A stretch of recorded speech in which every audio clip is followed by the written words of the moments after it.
صلى عليك الرحمن أزكى الصلاة والسلام يا ربي ارفع مقامه دوما في كل مكان. Saya ingin membahas tentang pemimpin. Pemimpin itu ialah seorang yang bertanggung jawab atas kepemimpinannya. Bahwasanya kita sebagai seorang laki-laki itu suatu saat pasti akan menjadi seorang pemimpin, baik itu memimpin diri kita sendiri maupun menjadi pemimpin rumah tangga. Bahkan kita akan menjadi seorang pemimpin yang tidak menutup kemungkinan menjadi seorang pemimpin, yaitu memimpin sebuah negara kecil. Oleh karena itu, kita sebagai seorang laki-laki harus mencontoh seorang pemimpin yang patut kita contoh. Bahwasannya menjadi pemimpin itu harus jujur, bijaksana, bahkan menjadi contoh bagi orang lain.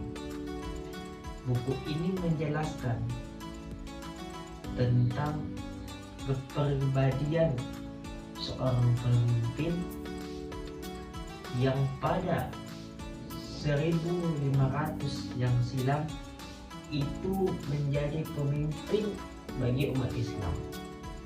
Siapa beliau? Yakni baginda Nabi besar Muhammad SAW.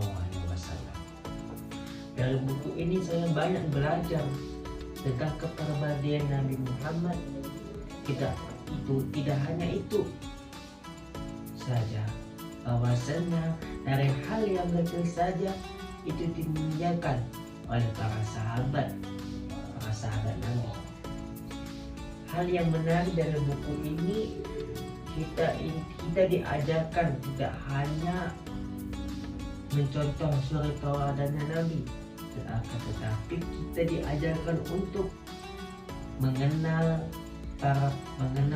pemimpin kita, yakni baginda Nabi besar Muhammad SAW melalui visual, melalui media gambar.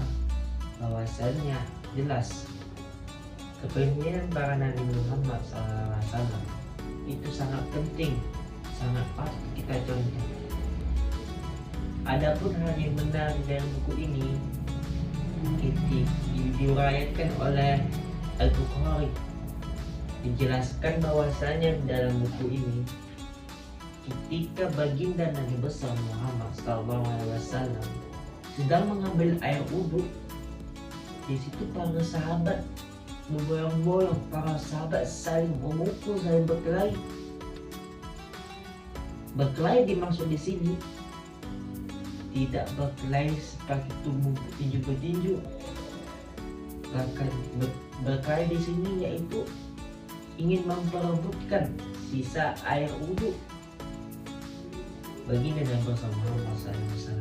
Tidak hanya itu, ketika baginda Nabi bersama Muhammad SAW berbicara, mengangkat suara, di situ para sahabat diam karena menghormati, memuliakan, menanggungkan Nabi kita SAW. Oleh karena itu, dari hadis di atas bahwasanya menjelaskan tentang betapa besarnya cintanya para sahabat kepada beliau, dan hadis tersebut juga menjelaskan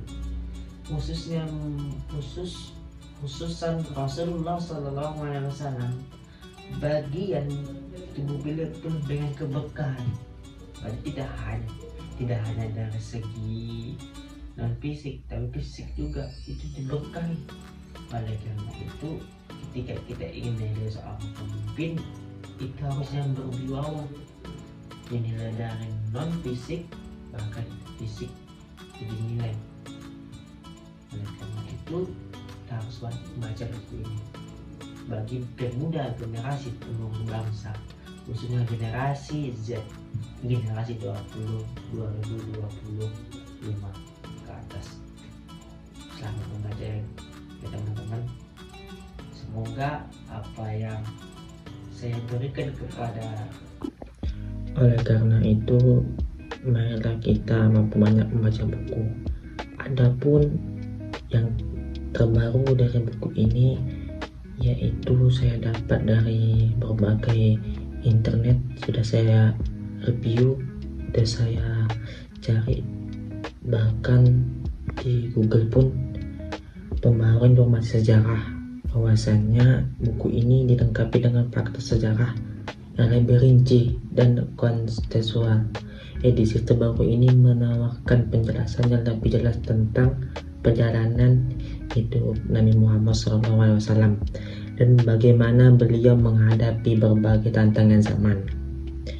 Selanjutnya yaitu tinjauan alat dan kepemimpinan yang sudah saya jelaskan barusan, yaitu secara merincinya membahas lebih dalam lagi tentang akhlak mulia Nabi Muhammad SAW dan bagaimana sifat beliau dalam menjadi teladan dalam dunia modern.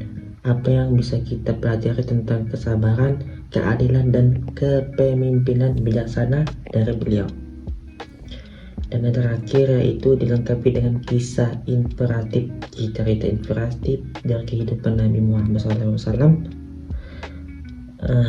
dan jarang ditemukan di edisi sebelumnya, yang dapat memberikan motivasi dan semangat kita atau semua untuk membaca, untuk meneladani beliau dalam kehidupan sehari. Oleh karena itu marilah kita membaca. Kalau saya sudah membacakan, yang lain lagi